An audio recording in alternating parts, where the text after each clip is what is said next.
Gracias a Dios, hermanos, por la presencia de cada uno de ustedes en esta mañana. Y oramos también por nuestros enfermos, y lo vamos a hacer en esta hora. Inclinen su rostro. Nuestro buen Dios y Padre, venimos a adorarte, lo hacemos con mucha reverencia, con mucho respeto, porque tú eres nuestro Dios, tú eres santo, y sobre todo porque tu presencia y tu poder se mueva en medio de nosotros para ser edificados en esta hora. Rogamos, nuestro Dios, que respondas al clamor de tu pueblo. Si mis hermanos vienen cansados, angustiados, necesitados, adoloridos, con alguna carga, con algún problema, solamente tú lo sabes. Pero en esta hora de adoración a ti, queremos que tu luz resplandezca sobre nosotros y sean quitados todos nuestros problemas, vicisitudes, para disfrutar de tu presencia en medio de nosotros.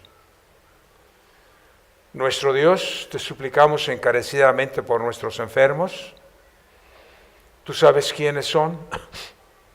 En el nombre de Jesucristo y en el poder bendito de su sangre, te suplicamos, oh Dios, que al toque de tus manos sus enfermedades sean reprendidas, sus cuerpos sean sanados y la gloria sea para Dios. Manifiesta, Señor, tu gloria en medio de nosotros en esta hora, y que tu paz descienda a nuestras vidas y el perdón que necesitamos nos lo des en el poder de la sangre de Cristo. Déjanos también disfrutar con gozo tu presencia. Estamos contentos porque Dios está aquí. No estamos solos, Dios está con nosotros. Así nos lo prometió y así es. Oramos en el nombre de Cristo Jesús. Amén. Vamos a hacer esta declaración de fe de parte de nuestra iglesia. Con su Biblia en la mano, usted va a decir, ¿cómo? Esta es mi Biblia. Toda ella es inspirada por Dios y útil para enseñar, para reprenderme y para corregirme, para instruirme en justicia, a fin de que yo sea perfecto y enteramente preparado para toda buena obra. Me dice lo que fui y lo que soy y lo que puedo ser por la gracia de Dios. La oiré, leeré, estudiaré, meditaré, memorizaré y aplicaré a mi vida hasta proclamarla con palabras y hechos. Confieso que mi mente está dispuesta y mi corazón receptivo para recibir hoy mismo la eterna, poderosa, vivificante palabra de Dios. La última parte. Nunca más seré el mismo después de recibirla. Nunca más miraré atrás después de obedecerla. Y nunca más seré igual en el nombre de Jesús. Amén. Salmo 119, de los versos 129 al 140. Lo hemos leído. ¿En qué idioma se escribieron las primeras porciones de la Biblia? Les voy a estar dando algunos tips muy interesantes para ustedes. Se escribió, hermanos, en hebreo. La Biblia, el Nuevo Testamento, posteriormente se escribió en griego. ¿Por qué no se escribió el Nuevo Testamento en hebreo? Porque la lengua que se usaba en ese tiempo era el griego koiné.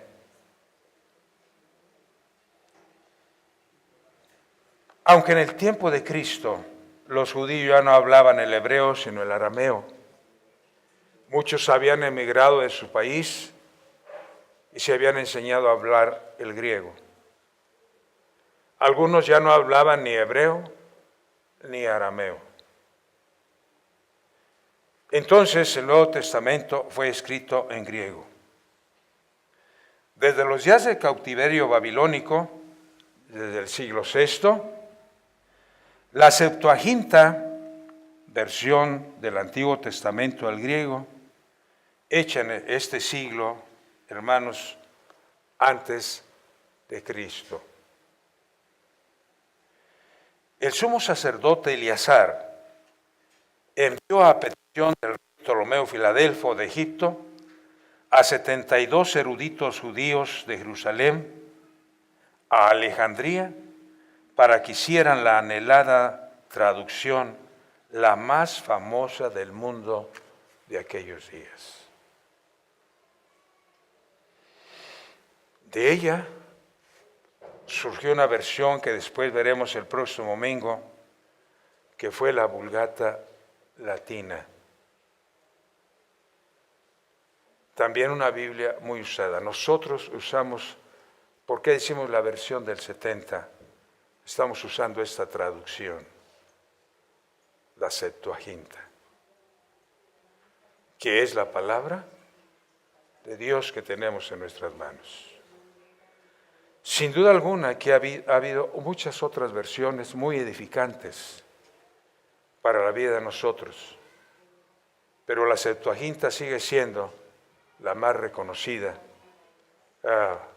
para la vida de cada uno de nosotros. La palabra de nuestro Dios en el Salmo 119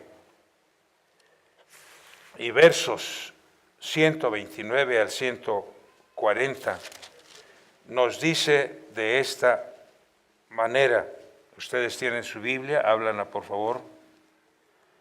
Maravillosos son tus testimonios, por tanto los ha guardado mi alma. Fíjense qué hermoso. Es maravillosa la Biblia.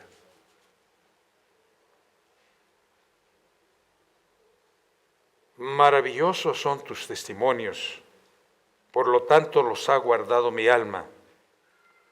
La exposición de tu palabra alumbra al más simple, al más sencillo. ¿Hace entender a quién? A los simples. Usted la puede entender hoy.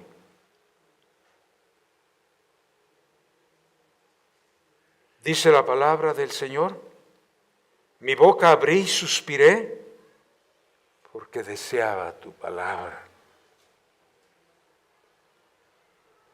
Esto es muy parecido a lo que escribió David en su Salmo 42. Mi alma tiene sed de ti, de Dios. De Dios. La exposición de tu palabra alumbra y hace entender a los simples. Mi boca abrí y suspiré porque deseaba, anhelaba, necesitaba tus mandamientos. Mírame y ten misericordia de mí, como acostumbras con los que aman tu nombre. Ordena mis pasos con tu palabra. ¿Para cuántas cosas nos sirve la palabra de Dios, hermanos? Fíjese, alumbras mis pasos con tu palabra para entender a los simples, y mi boca abrí y suspiré porque deseaba tus mandamientos. Mírame y ten misericordia de mí como acostumbras con los que aman tu nombre. Ordena mis pasos con tu palabra y ninguna iniquidad se enseñoree de mí. Líbrame de la violencia de los hombres y guardaré tus mandamientos. Haz que tu rostro resplandezca sobre tu siervo y enséñame tus estatutos. Hasta ahí. Amén. Sí, amén. Hermanos, los Juegos Olímpicos que tanto interés despiertan en el mundo, una de las pruebas más trascendentales y tradicionales es la carrera terrestre llamada maratón, que son 42 kilómetros con 200 metros. ¿Por qué es tan tradicional esta carrera? ¿Dónde se originó? El nombre proviene de una batalla que libraron los ejércitos griegos ante la invasión persa, que se acercaba peligrosamente para destruir la ciudad de Atenas, en Grecia. Había mucha inquietud por el resultado de esta batalla, pues había dicho a las mujeres y a los niños que quedaran en la ciudad que si el ejército griego era derrotado, ellas huyeran con sus hijos y quemaran la ciudad. Y estaban en esa expectación, esperando que les trajeran la noticia de si eran victoriosos o habían sido derrotados. Estaban expectantes con aquella angustia, con aquella inquietud, hermanos, hasta que llegó corriendo un soldado llamado Feidípides, quien lanzó un grito y les dijo: ¡Victoria! ¡Victoria! Y apenas dio la buena noticia y cayó muerto por el esfuerzo de correr estos 42 kilómetros. Pero produjo grande gozo en el pueblo esta palabra. Trajo paz a la gente. Hubo alegría. Y esto, hermanos, es un ejemplo que puede ayudarnos a entender cómo el salmista se gozaba cada vez que descubre una de las victorias de Dios, que hay miles en la Biblia. Victoria tras victoria. Pablo decía: porque en Cristo somos más. No hay derrotas. Jesucristo jamás ha sido derrotado. Aún el sepulcro o la muerte que pensaron derrotarlo, el Señor los venció y se levantó. Porque el cristiano es victoria. Lo triste hoy, hermanos, es que las multitudes no se reúnen en los templos para escuchar la más importante de todas las noticias: la victoria de Cristo sobre Satanás, sobre el mal y sobre el pecado. ¡Victoria, hermanos! ¡Victoria! Es la victoria de Dios. Es la victoria de Cristo, porque nuestro Dios es victorioso y la iglesia obtendrá la victoria de Dios. Pablo dijo: en Cristo somos más que victoriosos. Victoria. Y nosotros lo hemos visto, cómo hemos sido de victoria tras victoria desde el campamento que hemos estado trabajando con los jóvenes, obteniendo la victoria en su campamento, viendo cuántos inconversos vinieron a Cristo, cómo ellos se comprometieron a llevar inconversos y Dios les dio la victoria. Vino la escuela bíblica, que estábamos indecisos de hacerla o no hacerla para los niños, y vinieron tantos niños y vimos la victoria, vidas contentas, felices, que me decían: pastor, otra semana. Le digo: ya no les aguantamos el paso. Pero disfrutamos tanto a los niños, a verlos tan contentos, tan felices, cambiados y transformados. Yo lloraba el viernes cuando vi a Héctor recitar el texto. Un niño inconverso, que a veces en sus hogares no les enseñan la palabra de Dios. Y ellos se fueron aprendiendo de la palabra de nuestro Dios. El Señor nos dio la victoria. Y gracias, hermanos, todas las que trabajaron de alguna forma u otra en las escuelas bíblicas de verano.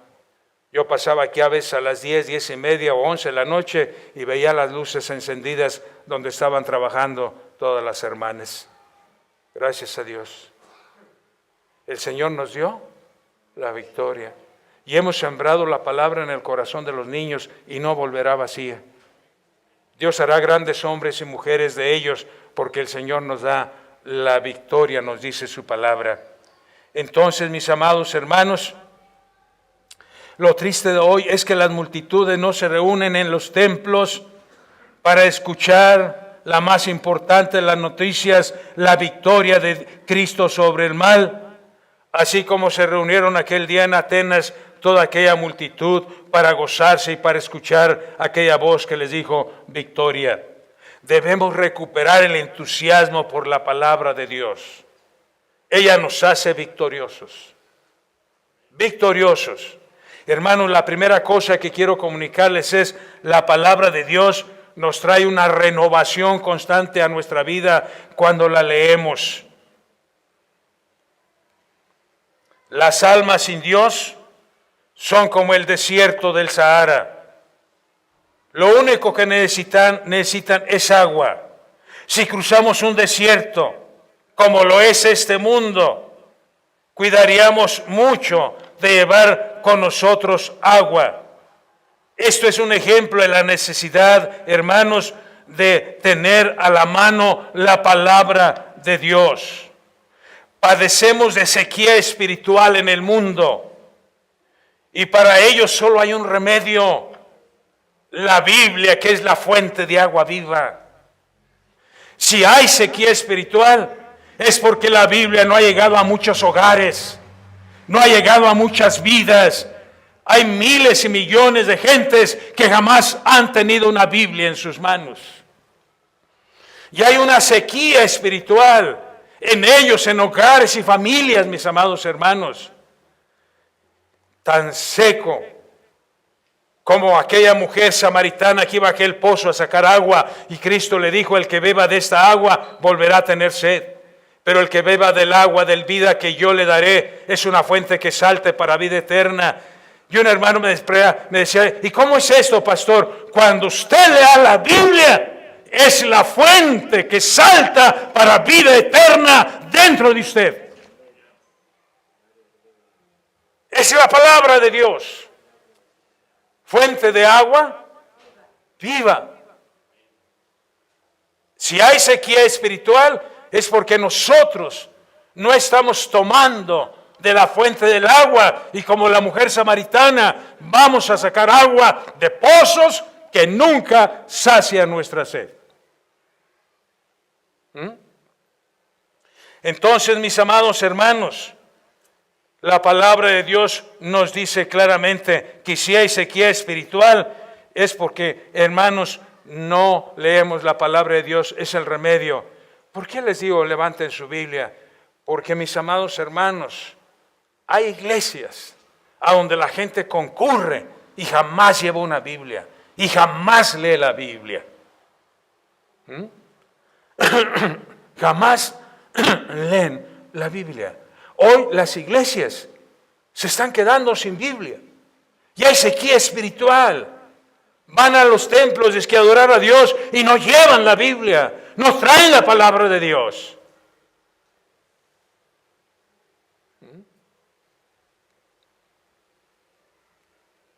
Sus almas están secas.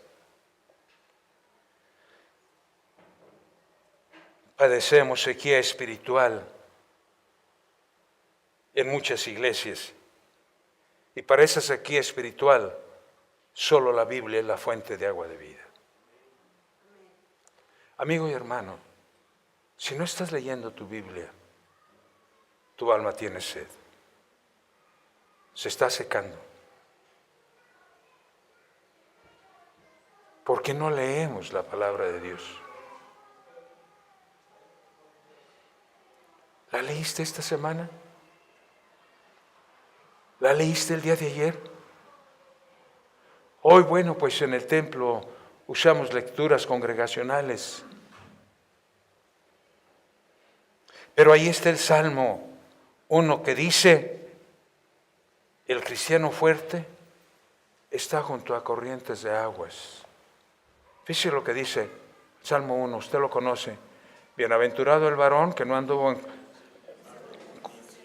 que no anduvo en consejo de malos, en camino de pecadores, ni en silla de escarnecedores se ha sentado, sino que en la ley de Jehová está su delicia, en su ley medita de día. ¿Cómo es una vida que en la ley de Jehová está su delicia? ¿Será como qué? Como árbol, ¿junto a quién? Corrientes de aguas. Qué hermosas vidas. Ay, y todo lo que hace. ¿Escuchaste, hermano? ¿Quieres prosperar? ¿Qué tenemos que hacer? Leer la palabra de Dios. ¿Quieres prosperar? Lee tu Biblia. Prosperarás espiritualmente, materialmente, moralmente, si lees tu Biblia. Ezequiel 37 nos cuenta un milagro maravilloso de Dios. Le enseñó Dios a Ezequiel un valle de huesos secos y le ordenó que le hablara la palabra. Y con el poder del Espíritu habló Ezequiel. Y empezó en aquellos huesos a surgir carne sobre ellos y vino vida, dice. Y cuando leemos y obedecemos la palabra de Dios, ocurre lo mismo a nosotros y a toda persona. Vuelve vida.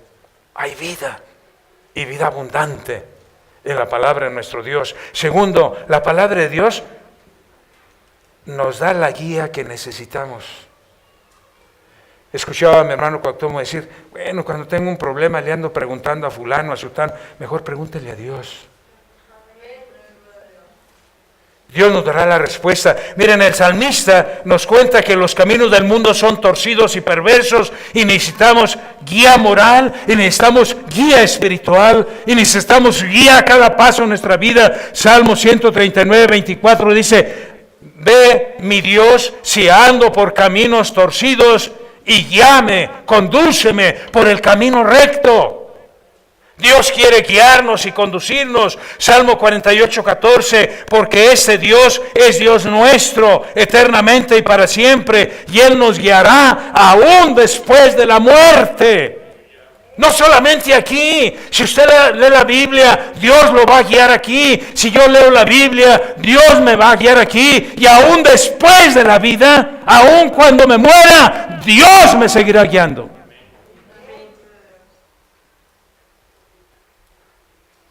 Usted conoce el Salmo 33. Un día dimos un discipulado muy hermoso que a mí me gustó, creerle a Dios. No creer en Dios, creerle a Dios. Porque ese es el gran dilema de los cristianos. Yo si le digo, hermano, ¿usted cree en Dios? Va a levantar todas sus manos. Todos, ¿no la levantan? Y si yo les digo, hermanos, ¿usted le cree a Dios? Ya algunos van a pensar, ah, caray, ¿usted de veras le cree a Dios? ¿Cree lo que dice la Biblia?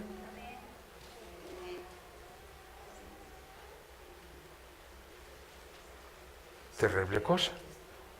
Pero mire, usted dice, el Salmo 23, se lo saben. ¿Jehová es qué? ¿Y nada qué? ¿En lugares de qué? ¿Me hará qué? ¿Junto a aguas qué?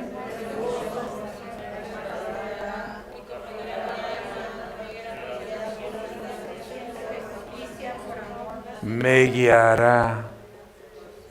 ¿Usted le cree? Me guiará, dice el salmista. ¿Qué? ¿Qué es lo que le iba a guiar? ¿Pero quién lo iba a guiar? Dios, su palabra. ¡Me guiarás! Yo me pregunto, ¿quién te está guiando? ¿El pastor? Pues, triste tu situación. Si yo necesito guía.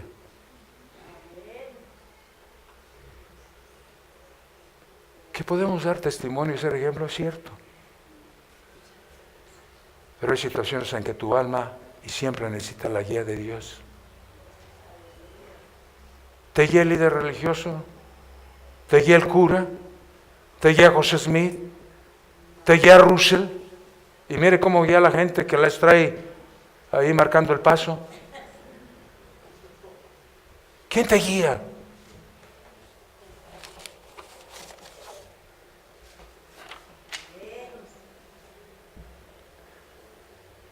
Jehová es mi pastor, nada me faltará. En lugares delicados podré descansar, junto a aguas de reposo me pastoreará y confortará mi alma. Me guiará por sendas rectas, justas, limpias.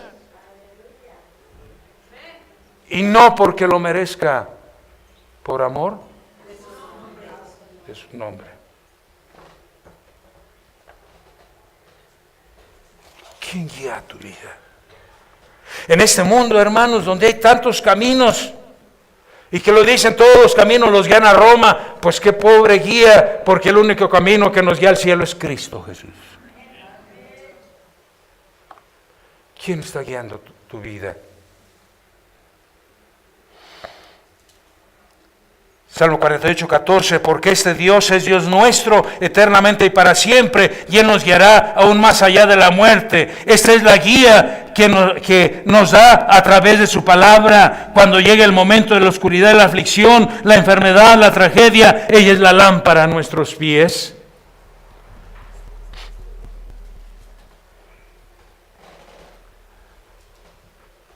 Nos duele a veces, comentaba con mi hermana Marina, una situación de una familia que está terriblemente agobiada,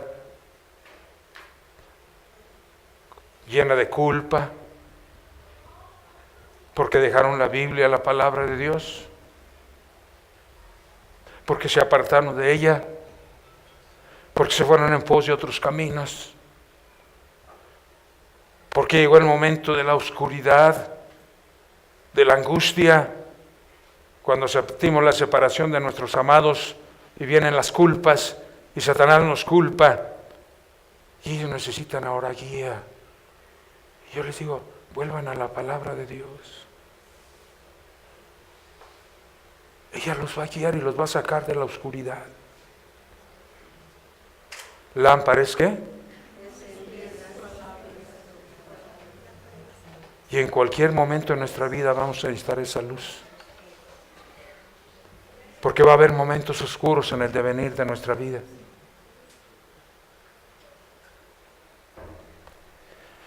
Qué hermosa es la Biblia.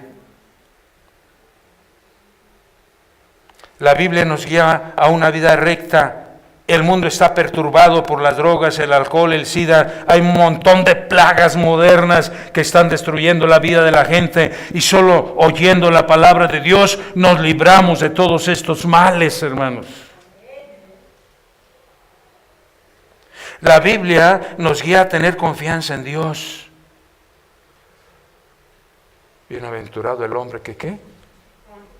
Que puso en Dios su confianza.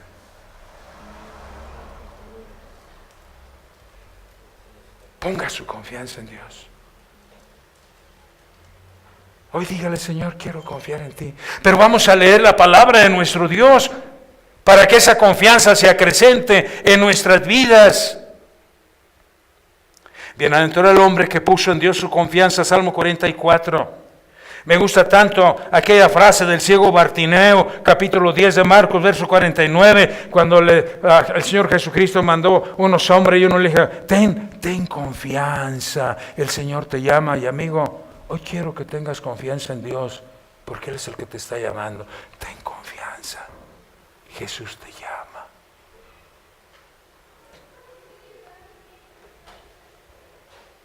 Ten confianza. Bienaventurado el hombre, el joven, la mujer que pone en Dios su confianza. Dice un canto, yo confío en Jesús. ¿Y qué? ¿Ya salvo soy? Porque tenemos confianza en Él.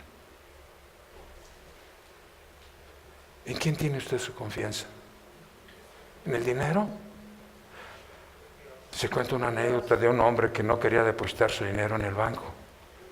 Y todo lo que tenía en efectivo lo metió, hizo una caja grande de metal, de plomo, con una sola hendidura, y ahí metía todos los días billete tras billete, un hombre muy rico. Y cuando ahí tenía toda su confianza, Y cuando hubo necesidad y él requirió de esto, mandó que la abrieran, desde luego sin soplete, porque si no iban a quemar la lana. La abrieron y ¿creen que había? Pura polilla. Los billetes se apolillaron. Se acabó su confianza.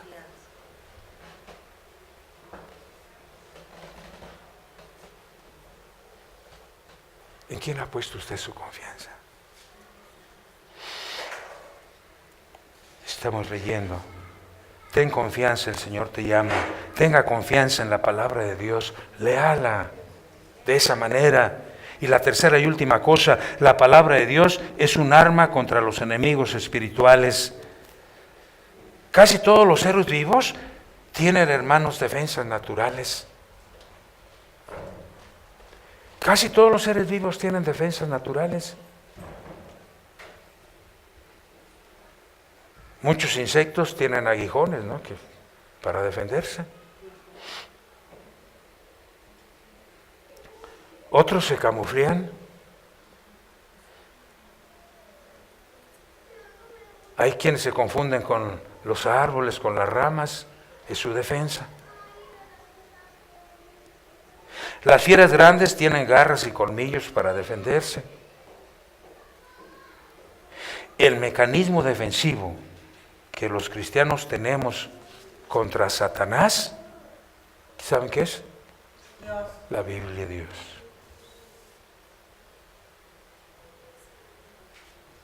La Biblia. ¿Qué usó Cristo cuando Satanás lo atacó? La palabra.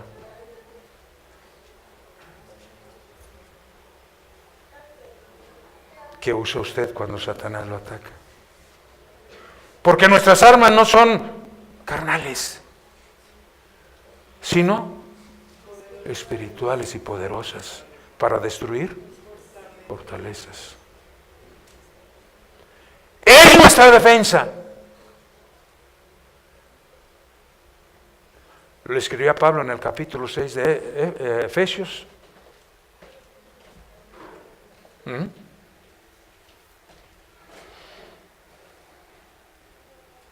Que la Biblia es nuestra armadura espiritual para vencer ¿a quién?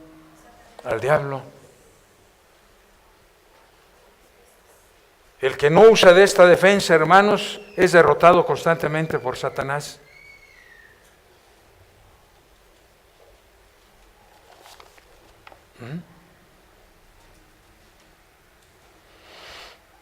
Es nuestra defensa.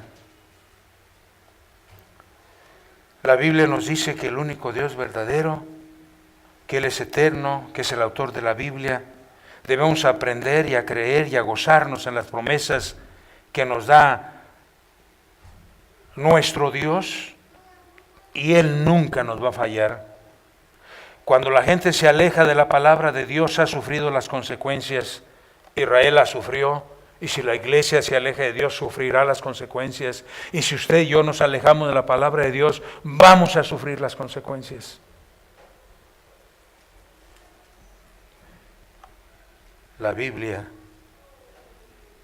es la que nos guía para enfrentar los problemas diarios. Aún nuestra nación necesita ser guiada por la palabra de nuestro Dios. Acerquémonos a la Biblia con la seguridad de que ella es la fortaleza para el camino de la vida y, hermanos, volverá el gozo y la alegría a nuestros corazones. Jesucristo dijo, escudriñad las sagradas escrituras. David dijo, Salmo 119, 97, oh, cuánto amo yo tu ley.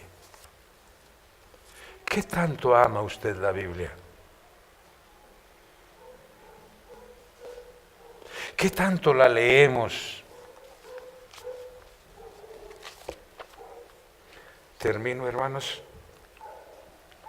La Biblia contiene la mente de Dios y me habla de mi estado humano, de mi condición.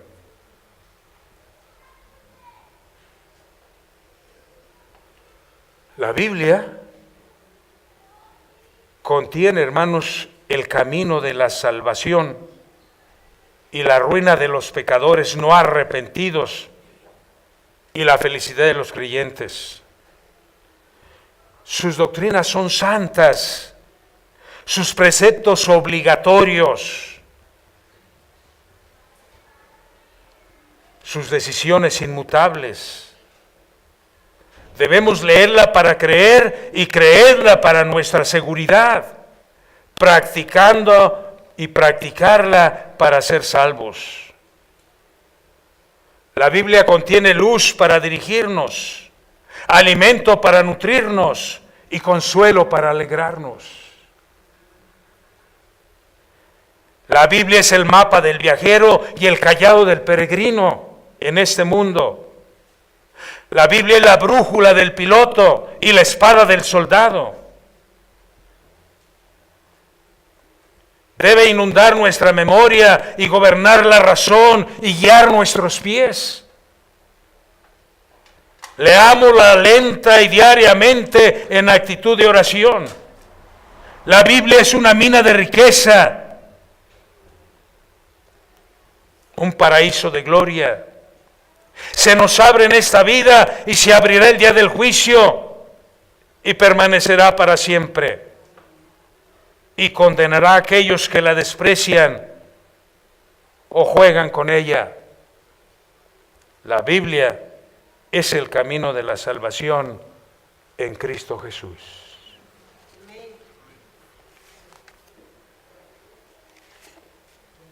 Lámpara es a mis pies tu palabra y lumbrera a mi camino.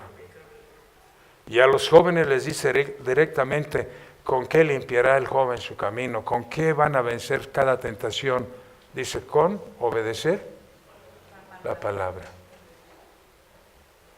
Es palabra de Dios. Hoy haga usted un voto con Dios.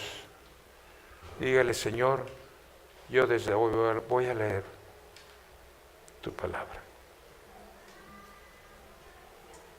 Y su vida cambiará. A veces alguien me dice, pastor, ¿por qué me es tan difícil cambiar? ¿Por qué no puedo cambiar? Y yo digo, amigo, hermano, es tan sencillo. ¿No estás leyendo la palabra de Dios? Porque la palabra de Dios es poder. Es poder. Hoy arrepiéntase y dígale, Dios, te pido perdón por el descuido trágico de no leer tu palabra. Quiero que me perdones. La uso como un amuleto, como una pomada cuando me duele algo, pero no estoy leyendo tu palabra. Si tú la lees, por torpe que seas, no vas a tropezar. En mi corazón he guardado tus dichos para no pecar, para no irme por el camino malo.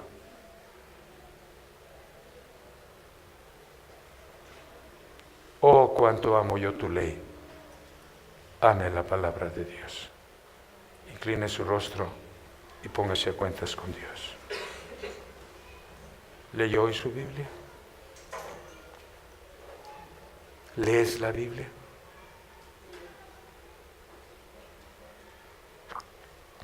El mundo sin Dios se ha perdido porque no leen la Biblia. Padre Dios, queremos pedirte perdón por el descuido de no alimentarnos cada día de tu palabra, y nuestros pensamientos se alejan y nos vamos en caminos torcidos cuando no leemos tu palabra.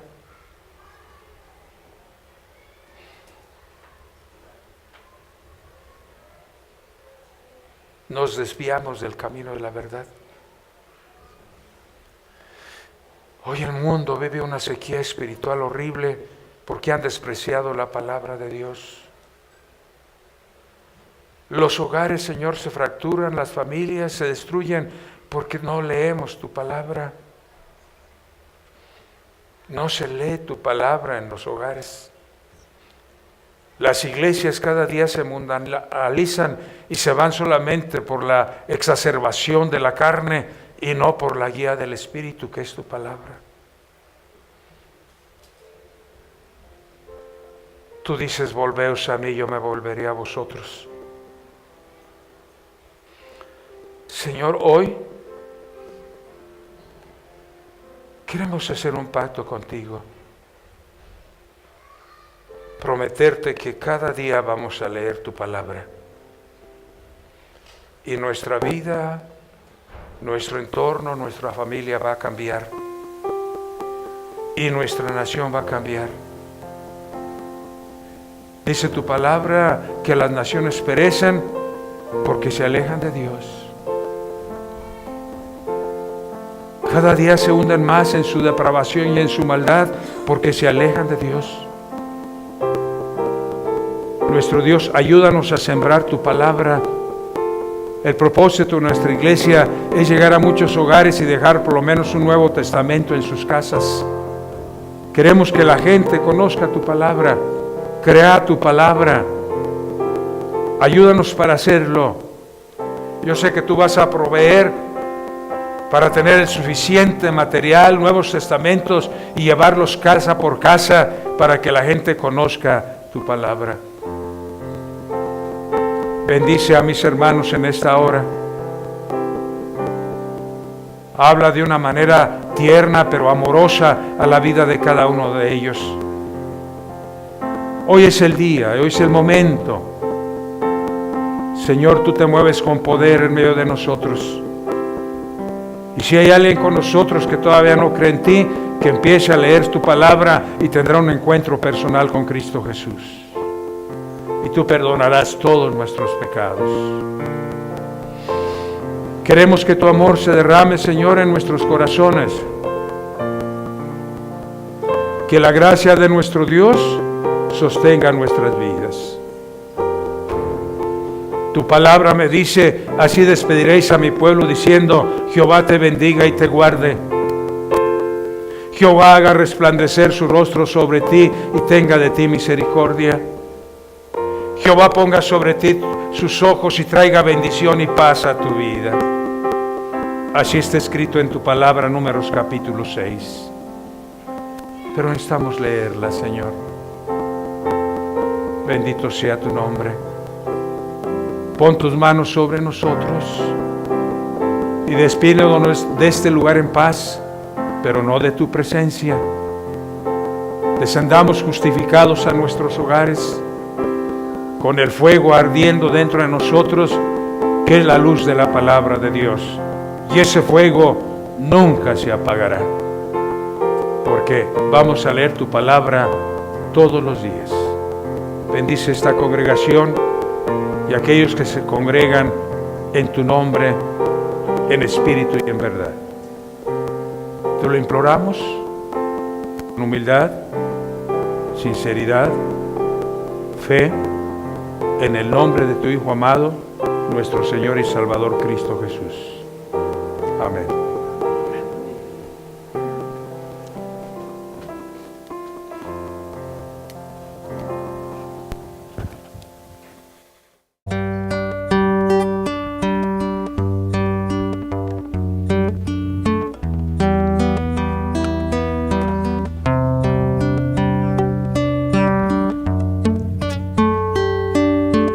Hoy es el día de tu salvación. Es hoy, sin vacilar, ruega en oración. Es hoy.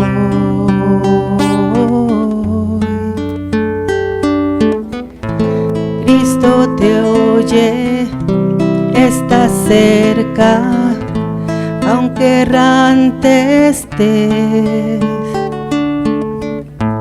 Cristo te oye, está cerca, aunque errante estés. Hoy es el día de tu salvación, deja que te limpie.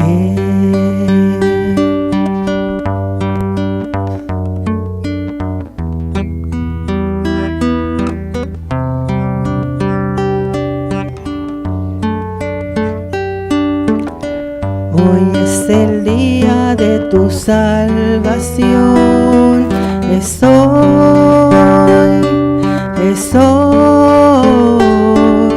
sin vacilar, ruega en oración, es hoy.